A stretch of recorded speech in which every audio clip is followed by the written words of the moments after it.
Good morning everyone. I am Shruti and आज हम लोग डिस्कस करेंगे क्लास 12th अकाउंट्स का एडमिशन चैप्टर का फुल फ्लेज क्वेश्चन, जिसमें कि आपको न्यू पार्टनर का कैपिटल गिवन नहीं होता। मेरी पिछली वीडियोस के लिए जिसमें कि बाकी सभी टॉपिक्स डिटेल में मेंशन है, आप लोग प्लेलिस्ट में जाके और देख सकते हैं। तो late us start with the practical question.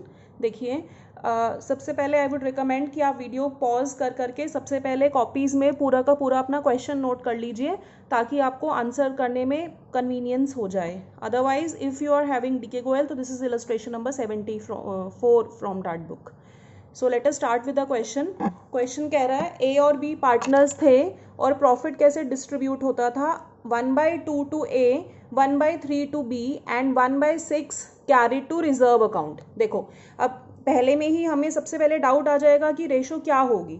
First of all, जो भी आपको रिजर्व में प्रॉफिट का शेयर मेंशन है, हमें प्रॉफिट शेयरिंग रेशो निकालने में उसका कुछ भी नहीं करना होता है।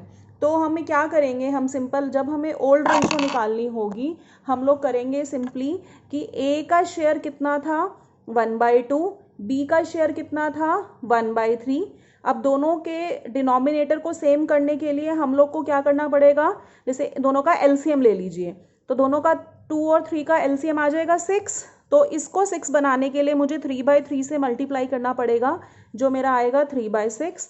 और इसको मेरे को क्या करना पड़ेगा, 2/2 से मल्टीप्लाई करना पड़ेगा, जो मेरा आ जाएगा 2/6। तो जिससे मेरी ओल्ड रेशो क्या बन जाएगी, 3:2।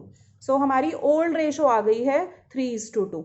उसके बाद क्वेश्चन क्या कह रहा है कि उन्होंने सी को एडमिट किया 1 अप्रैल 2017 को, और आपको बैलेंस शीट गिवन है। तो बैलेंस शीट में बाकी सारी आइटम्स तो आप देख लीजिए। देखो, नॉर्मल है, जैसे कि cash at bank, debtors, stock, plant, building, advertisement expenditure. Advertisement expenditure आपका क्या होता है, ये आपका फिक्टिशियस एसेट होता है, और फिक्टिशियस एसेट्स क्या होते हैं, ओल्ड रेशो में डिस्ट्रीब्यूट होते हैं पार्टनर्स कैपिटल अकाउंट में, as we have already discussed. ऐसे ही लाइबिलिटीज में क्रेडिटर्स, आउटस्टैंडिंग एक्सपेंसेस, कैपिटल तो नॉर्मल आइटम है। जो आपको बैलेंस शीट में रिजर्व्स गिवन होते हैं, these are accumulated profits and reserve, ये भी आपके पार्टनर्स कैपिटल अकाउंट में ओल्ड रेशो में डिस्ट्रीब्यूट हो जाएंगे। ठीक है, और आपकी ओल्ड रेशो क्या है, आपकी ओल्ड रेशो है 3:2। उसके बाद आपको कुछ पॉइंट्स गिवन है, लाइक जैसे आपको पहला पॉइंट गिवन है, stock is under valued bye 10%, so this is the point of revaluation. ऐसे ही सेकंड पॉइंट भी डेप्रीसिएशन का है, तो रिवैल्यूएशन का पॉइंट है। थर्ड क्रेडिटर्स है, रिवैल्यूएशन, ये हम रिवैल्यूएशन के अकाउंट के में समझ जाएंगे, उस टाइम समझ लेंगे। Then fourth is also related to debtors, which is the point of revaluation. Fifth is firms goodwill is 60,000। Firm की गुडविल से हम लोग सी के शेयर की गुडविल निकालेंगे और फिर उसको पुराने पार्टनर्स के बीच में सेक्रीफाइसिंग रेशो में डिस्ट्रीब्यूट करेंगे। 6 पॉइंट कह रहा है आपको कि सी का शेयर 1/5 है, जो वो ए और बी से इक्वली एक्वायर कर रहा है। तो इस केस में आपको न्यू रेशो निकालने के लिए एक कुछ तरीके से निकालना पड़ेगा, जो कि हम अभी समझ लेते हैं। और क्वेश्चन क्या कह रहा है, he is to bring capital proportionate to his share of profits in the firm. इसमें सी का कैपिटल आपको डायरेक्टली गिवन नहीं है, आपको निकालना पड़ेगा। तो अभी तक हम लोग आंसर के रिगार्डिंग में we have calculated just the old ratio, जिसमें कि हमने बोला था कि रिजर्व का हम कुछ भी नहीं करेंगे। ए का 1/2 है, बी का 1/3 है, दोनों का एलसीएम सेम करने के लिए हमने 6 बना दिया, ताकि इनकी रेशो क्या आ जाए, 3:2। अब now we will start with the question and prepare revaluation account. Before preparing revaluation account, हमें सबसे पहले इसकी sacrificing ratio and new ratio हम लोग फाइंड आउट कर लेते हैं। देखो, इस क्वेश्चन में ओल्ड रेशो तो जैसे कि हम लोग निकाल चुके हैं, कैसे आई थी, 3:2 आ गई थी हमारी। उसके बाद क्वेश्चन मेंशन कर रहा है कि सी का शेयर 1/5 था, जो वो इक्वली एक्वायर कर रहा है ए और बी से। तो देखो, सी का शेयर 1/5 है, हमें ये पता है कि दोनों से इक्वली एक्वायर कर रहा है, डैट मीन्स दोनों से 1:1, आधा आधा ले रहा है। तो हम क्या करेंगे, 1/5 का 1/2 हाफ, या फिर 1:1 की रेशो निकाली, तो 1/10 ही वो ए से ले लेगा और 1/10 ही वो बी से ले लेगा। तो जब दोनों से इक्वल इक्वल ले रहा है, तो क्या हम बोल सकते हैं सेक्रीफाइसिंग रेशो 1:1 है।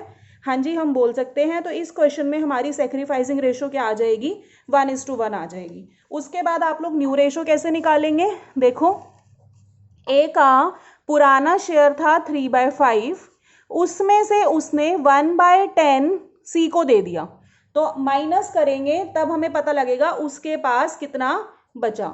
उसके पास बच जाएगा 5/10। ऐसे ही बी का पुराना शेयर था 2/5, उसमें से उसने दे दिया 1/10 सी को, तो उसके पास कितना बचा, दैट विल बी 3/10। और सी का हमको पता ही है 1/5 है, जो कि क्वेश्चन में मेंशन्ड है। तो जैसे इन दोनों के नीचे 10 है, तो हम इसको भी 10 बनाने के लिए 2/2 से मल्टीप्लाई कर देंगे, तो हमारा आ जाएगा 2/10। तो हमारी न्यू रेशो आ जाएगी 5:3:2। न्यू रेशो हमारी आ गई 5:3:2। सेक्रीफाइसिंग रेशो 1:1 डायरेक्टली आ गई है, नहीं तो sacrificing ratio is equal to old ratio minus new ratio करके आप लोग कैलकुलेट कर सकते हो। अब हम लोग बनाएंगे रिवैल्यूएशन अकाउंट। देखो सबसे पहला पॉइंट आपको क्वेश्चन क्या मेंशन कर रहा है, क्वेश्चन मेंशन कर रहा है कि stock is under valued bye 10%। तो क्या कह रहा है, स्टॉक ऑलरेडी अंडर वैल्यूड है, मतलब स्टॉक को गलती से अंडर वैल्यू मतलब कि कम दिखा रखा है।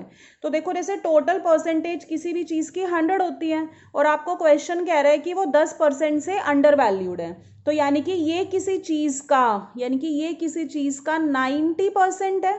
तो अगर हमें किसी चीज का 90% मेंशन्ड हो, जैसे कि हमको बैलेंस शीट में मेंशन्ड है 1,80,000, हमें बैलेंस शीट में स्टॉक मेंशन्ड है 1,80,000, दैट मीन्स ये 1,80,000 किसी चीज का 90% है। तो हम लोग को अगर 100% निकालना हो तो हम 100/90 करेंगे, जो कि आ जाएगा 2 लाख।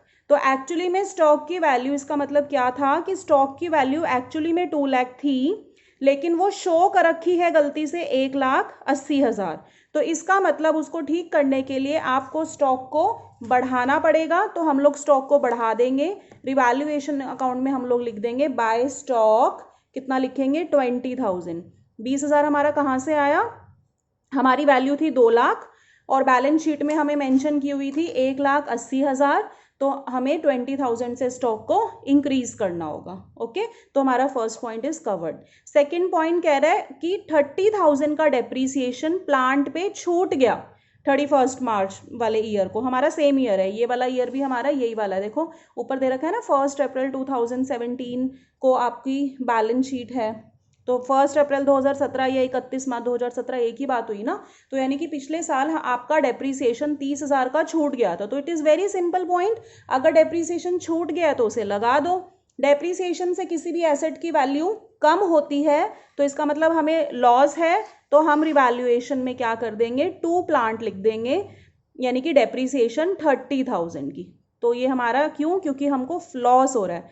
लॉस, किसी भी चीज़ से आपको नुकसान होता है तो वो डेबिट साइड में जाती है, किसी भी चीज़ से आपको बेनिफिट होता है तो वो रिवैल्यूएशन के क्रेडिट में जाती है। तो हमारा स्टॉक का पॉइंट हो गया है और प्लांट का पॉइंट हो गया है। उसके बाद थर्ड पॉइंट कह रहा है creditors include a contingent liability of 50,000, जो कि कोर्ट ने बोला अब आपको 43 देनी है। देखो क्या कह रहे हैं, टोटल क्रेडिटर्स आपको 1,60,000 के गिवन थे, इस 1,60,000 में आपको क्या रखा है 50,000 के ऐसे क्रेडिटर शामिल थे जिनको कोर्ट ने डिसाइड किया है कि अब उनकी लाइबिलिटी 43 ही पे करनी है। तो देखो जैसे पहले पे करना था आपको 50,000, अब कोर्ट ने बोला केवल 43 पे करो, तो इसका मतलब आपको 7,000 रुपये कम पेमेंट करनी है, 7,000 रुपये की कम पेमेंट करनी है। तो अगर कम पेमेंट करनी है तो आपको क्या हो जाएगा, फायदा हो जाएगा। तो फायदा किधर साइड जाता है, रिवैल्यूएशन के क्रेडिट साइड में। तो हम लिखेंगे बाय क्रेडिटर 7,000, क्योंकि हमको फायदा हो गया है। ठीक है, उसके बाद नेक्स्ट पॉइंट क्या रखा है, इन देखो ये थोड़ा सा इंपॉर्टेंट है और डिफिकल्ट भी है। In respect of debtors following debts proved bad और डाउटफुल, 2 कैटेगरीज दे रखी हैं कि 15,000 due from Ram bad to full extent, कि भाई राम ने टोटल 15,000 देने थे, वो पूरा का पूरा बैड डेप्ट हो गया। तो सबसे पहले आप देखो क्या हमें कोई प्रोविजन फॉर डेटर मेंशन है बैलेंस शीट में, हमें कुछ भी प्रोविजन मेंशन नहीं है। तो हमें कुछ भी हमारे पास पूरा करने के लिए भाई जिससे हम लॉस को पूरा करें, वो हमारे पास कोई ऐसा प्रोविजन नहीं है। तो हमें हमारा सीधे सीधे नुकसान हो गया 15,000 रुपये का, जो कि हमारे बैड डेप्ट हो गए। तो हम लिखेंगे 2 डेटर्स जो बैड डेप्ट हैं 15,000 के। ठीक है, फिर उसके बाद क्वेश्चन क्या कह रहा है, ये वाला पॉइंट हो गया। क्वेश्चन कह रहा है 20,000 शाम से ड्यू थे जो कि इनसॉल्वेंट हो गया और अब उससे कितने मिलेंगे, एक्सपेक्टेड टू पे ओनली 40%। मतलब कि शाम ने देने थे 20,000 रुपये और अब वो कितने देगा, खाली 40। एक्सपेक्टेड दिए नहीं है अभी, मतलब इसका ये मतलब नहीं है कि 60,000 बैड डेप्ट हो गया है। इसका मतलब ये हुआ कि टोटल 20,000 थे, उसमें से हमको ये तो हो गया कि वो 20,000 का 40% यानी कि 8,000 तो दे देगा और बाकी बचे 12,000 पे हमको डाउट है। तो जिन भी डेटर्स पे हमें डाउट होता है कि पता नहीं वो हमें पैसे देगा कि नहीं देगा, उस पे हम लोग क्या बनाते हैं, प्रोविजन बनाते हैं। तो हम लोग 12,000 का प्रोविजन क्रिएट कर देंगे कि भाई हमें शाम का डाउट है कि क्या पता वो हमारे पैसे दे या ना दे। ठीक है, तो उसके बाद आपकी रिवैल्यूएशन की सभी एंट्रीज देखो कंप्लीट हो गई हैं। ये 20,000 वाली भी हो गई। उसके बाद तो फर्म की गुडविल की है। तो अगर जो क्रेडिट साइड ज़्यादा होती है तो प्रॉफिट होता है, इधर में डेबिट की ज़्यादा आ रही है, तो इसका टोटल आ जाएगा 57,000। यही हम यहाँ नोट करेंगे। फिर इस 57,000 में से हम 27,000 20 और 7 माइनस करेंगे, तो ये हमारा आ गया 30,000। और ये लॉस किस में डिस्ट्रीब्यूट हो जाएगा, ओल्ड रेशो में। तो दिस विल बी 18,000 एंड 12,000। ठीक है, रिवैल्यूएशन अकाउंट आपका बन गया, 2 मार्क्स आपको पूरे मिल जाएंगे। उसके बाद नेक्स्ट पॉइंट, फर्म की गुडविल है 60,000 रुपए की और सी अपने शेयर की गुडविल कैश में नहीं लेकर आ पा रहा। तो पहली चीज, आपको गुडविल है फर्म की गिवन है, तो उससे आपको सी के शेयर की निकालनी पड़ेगी। तो आप क्या करोगे, सी के शेयर की कैसे निकालोगे, फर्म की आपको दे रखी है 60,000, तो सी के शेयर की निकालोगे 60,000 इंटू 1/5, तो ये कितनी हो जाएगी 12,000। एंड जो ये गुडविल होती है वो किस में डिस्ट्रीब्यूट होती है, सेक्रीफाइसिंग रेशो में डिस्ट्रीब्यूट होती है। तो हम क्या करेंगे, 12,000 को सेक्रीफाइसिंग रेशो आपकी 1:1 आई थी क्वेश्चन में, देखो सेक्रीफाइसिंग रेशो 1:1 आई थी। तो ये गुडविल को हम क्या करेंगे, सेक्रीफाइसिंग रेशो में डिस्ट्रीब्यूट कर देंगे, जो कि आएगी 6,000। लेकिन सी गुडविल कैश में नहीं ला पा रहा, तो वो किससे चार्ज होगी, सी के करंट अकाउंट से। ठीक है, उसके बाद हम लोग बनाएंगे पार्टनर्स कैपिटल अकाउंट।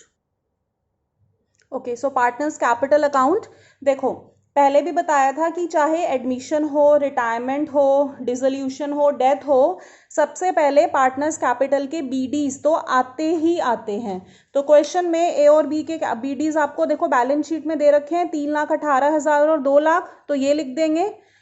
प्लस ये जो रिजर्व है 90,000 का, ये आप ओल्ड रेशो में डिस्ट्रीब्यूट करोगे, यहाँ लेफ्ट है वहाँ राइट में जाएगा।